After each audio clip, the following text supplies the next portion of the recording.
नमस्कार. टोसोच्या या व्हिडिओमध्ये सर्वांचे सहर्ष स्वागत. हा व्हिडिओ आपल्याला मराठी भाषेच्या इतिहासाबद्दल खूप काही शिकवून जाईल. त्यामुळे हा व्हिडिओ शेवटपर्यंत नक्की बघा. आवडल्यास लाईक करा आणि टोसोला सबस्क्राईब करा. धन्यवाद.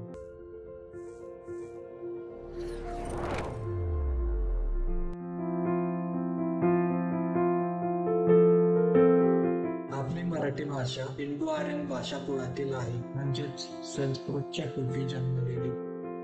इसवी सन 500च्या आसपास प्राचीन महाराष्ट्रात महाराष्ट्री प्राकृत नावाची एक भाषा प्रचलित होती. हीच महाराष्ट्री प्राकृत पुढे जाऊन महारठी, मराठी म्हणून विकसित झाली आणि कालांतराने मराठी बनली.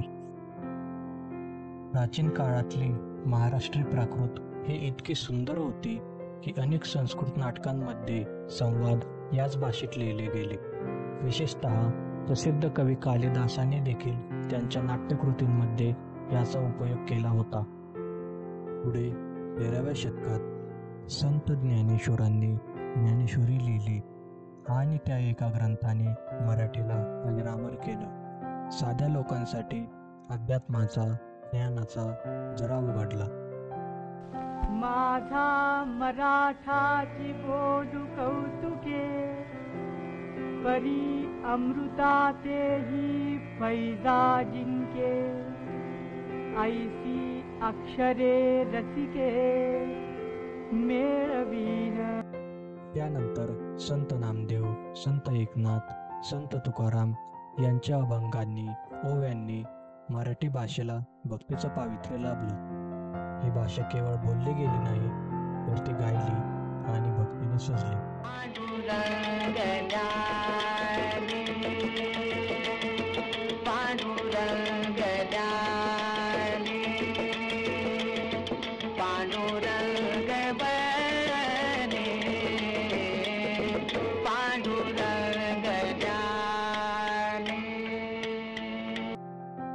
सोळाव्या 17व्या शतकात छत्रपती शिवाजी महाराजांनी मराठीतून राज्यकारभार सुरू केला. त्या काळी फारसी आणि उर्दूचा प्रभाव वाढत असताना त्यांनी मराठीला अभिमानाने प्रतिष्ठा दिली.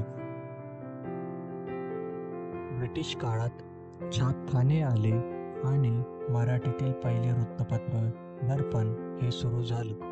1832 मध्ये बाळशास्त्री जांभेकरांनी सुरू केलेलं हे वृत्तपत्र म्हणजे मराठी पत्रकारितेचा पाया.